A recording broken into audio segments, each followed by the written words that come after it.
Morts. Ay, ano yun? Pansin ko kahapon nung kasal, nagninong ka. Sikat yung simbahan, Quezon City, Lady of the Basilica of Mount Carmel. Sa New Manila.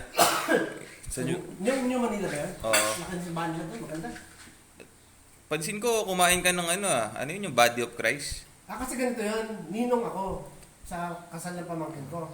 May Muslim din doon, royal blood ng Marawi, Alonto. Naka-Amerikana kami, doon kami sa harap.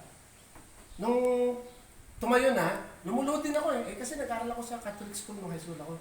So sabi ng pare, say peace be with you with your neighbor. Yung, di ba ganun yung, di ba, ikaw katabi ko kayo, di ba? Ganun, peace be with you. Peace be with you.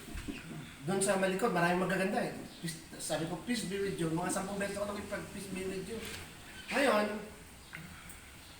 nung umupo kami, di ba, sabi nung wedding planner, sabi niya, yung organizer na babae, sabi niya, lahat ng ninong, pumila sa gitna. Akala ko may pipila na lalabas na. Meron parang, nandun, dumating yung pare, may ostias, yung Body of Christ. Body of Christ.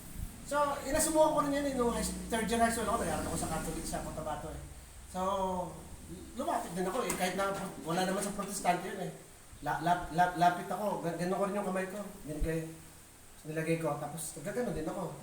So, siguro nagtataka yung mga relatives natin, di ba't ganun si Morts Ortigosa?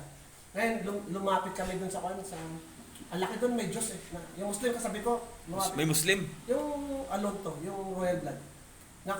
Yung Diyos na, grabe, laki, parahigante yung Diyos na nakapako sa cross. Sabi ko sa Muslim, nagsasalita to yung kahoy na Diyos. Sabi niya, bakit nagsasalita? Nagmimilagro. Sabi ko, kasi humingi ako ng pantalon dun sa Diyos Diyos ko, bigyan mo naman ako ng pantalon kasi gusto ko yung true religion. Bibili ako sa Green Hills ba yun? Sabi ni Nico, sa San Juan. Sabi ko, Diyos ko, tulungan mo naman ako, kulang na yung budget ko. Bibili sana ako ng true religion. Sabi ng Muslim, ano sabi naman ng Diyos? Sabi ko nagsalita. Sabi niya, Morts Ortigosa, napakaswerte mo. Sabi ko, bakit naman mahal na Diyos? Kasi nakapako ang pako. Kasi pag hindi nakapako, hayop ka, kanina pa kita pinagpa-planket dyan. Tingnan mo naman ako. Ultimong brief na jacket, hindi ako makabili.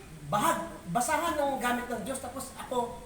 Kaya sabi ng Muslim, sana hindi ka na humingi ng true religion na pantalon.